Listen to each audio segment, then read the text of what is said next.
이슈 체크 시간입니다. 부산 원도심권 삼복도로는 지어진 지 수십 년이 된 노후 주택들이 빼곡합니다. 이 중에는 빈집들이 꽤 많은 수를 차지하는데요. 관리되지 않고 있는 빈집들이 범죄나 화재 같은 문제를 불러오는데 서구에서는 이런 문제들을 해결하기 위한 빈집 리모델링 사업이 모습을 드러내고 있다고 합니다. 장동원 기자와 자세한 이야기 나눠보겠습니다. 안녕하세요. 네, 빈집이라고 하면 아무도 살고 있지 않는 집인데요. 부산에서는 어느 정도가 있나요? 먼저 그 빈집이라고 하는 걸 어떻게 규정하는지를 좀 따져봐야 될 것 같은데요. 뭐 여러 가지 방법들이 있겠지만 사람이 거주하기 위해서 필요한 전력량을 얼마나 사용을 하고 있느냐 그걸 따지는 게 뭐 일반적으로 사용을 하고 있는 방법이기는 합니다.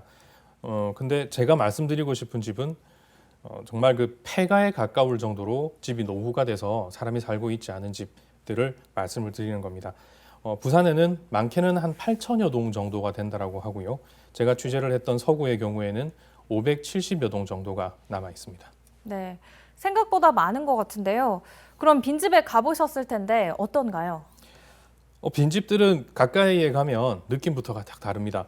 유리가 깨어져 있다던가 그 깨진 유리 사이로 보이는 집 안을 보면 그 쓰레기가 가득 차 있고요. 또 악취가 난다거나 어떤 집들은 고양이가 갑자기 튀어나오는 집들이 있는데 그 집들은 고양이 집으로 바뀌어버린 상황인 거죠.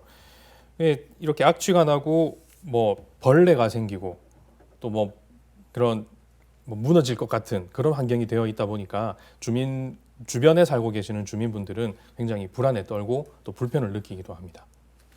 네, 쾌적하지 못하고 또 범죄의 장소가 되는 것 같은데 그럼 자연재해에도 취약할 수밖에 없을 것 같습니다. 네, 맞습니다. 2015년도에 실제로 그 남구 문현동에서 빈집에서 화재가 났는데 원인은 알 수 없는 그런 화재였는데 그 바로 옆에 장애인 학교가 있어서 장애인 그 학생들이 급히 그 대피하는 소동이 벌어지기도 했었고요.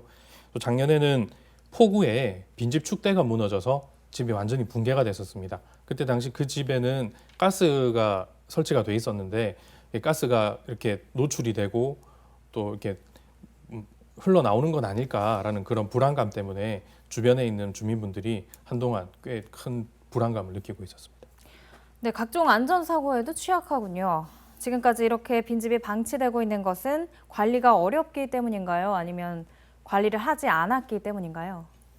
이 집들은 우선 사유재산입니다. 사유재산이기 때문에 뭐 기관에서 정비를 하기 위해서라도 뭐 함부로 건드릴 수는 없는 거죠.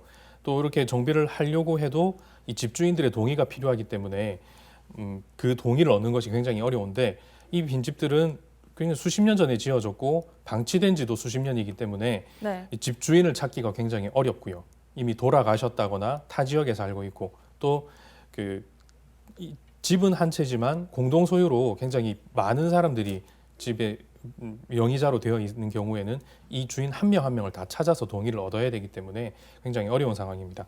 뭐 부산시에서는 이 동의를 얻지 않고도 정비할 수 있는 조례를 만들고는 있는데 이제 그 원칙적으로는 이 동의를 얻어야 되기 때문에 그런 데서는 문제점이 있습니다.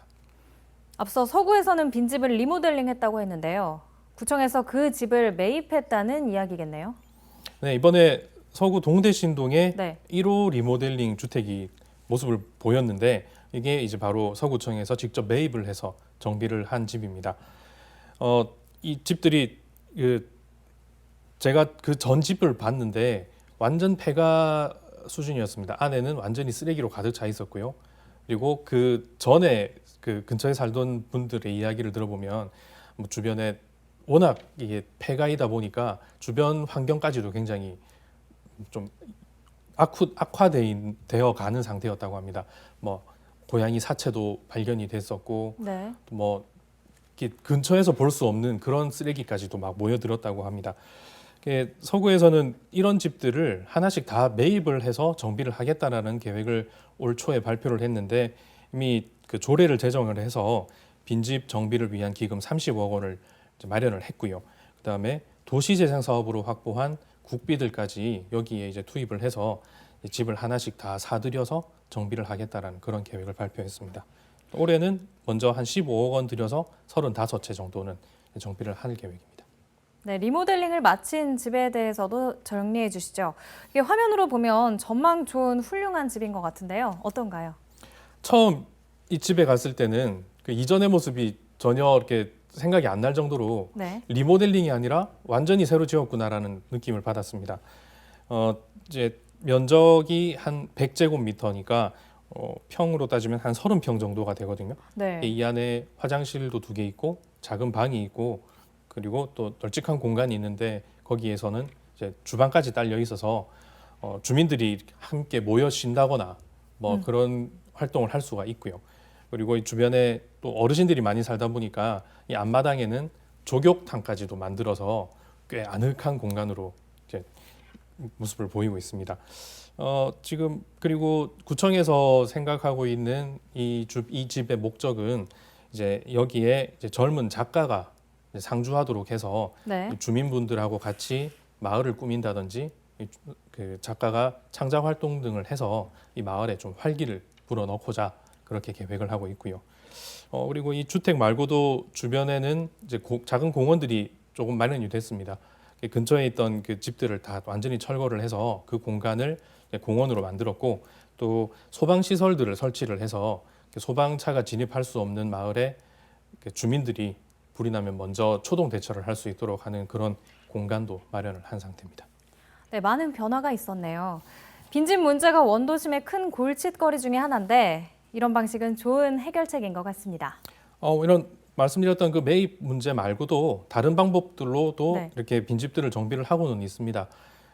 빈집을 리모델링을 해서 주변 시세의 반값으로 이제 공급하는 햇살둥지 사업이 부산에서는 진행이 되고 있고요. 그리고 북구에서는 빈집을 정비해서 의료시설에서 퇴원한 어르신들이 그곳에서 생활할 수 있도록 그 돌봄주택 개념으로 빈집들을 활용을 하고 있습니다. 뭐 시간이나 예산의 제약이 굉장히 많기는 하겠지만 이 빈집들이 모두 다 제대로 정비가 돼서 이 주거 형태의 대안이 되었으면 하는 바람도 가져봅니다. 네, 잘 들었습니다. 장동원 기자 수고하셨습니다.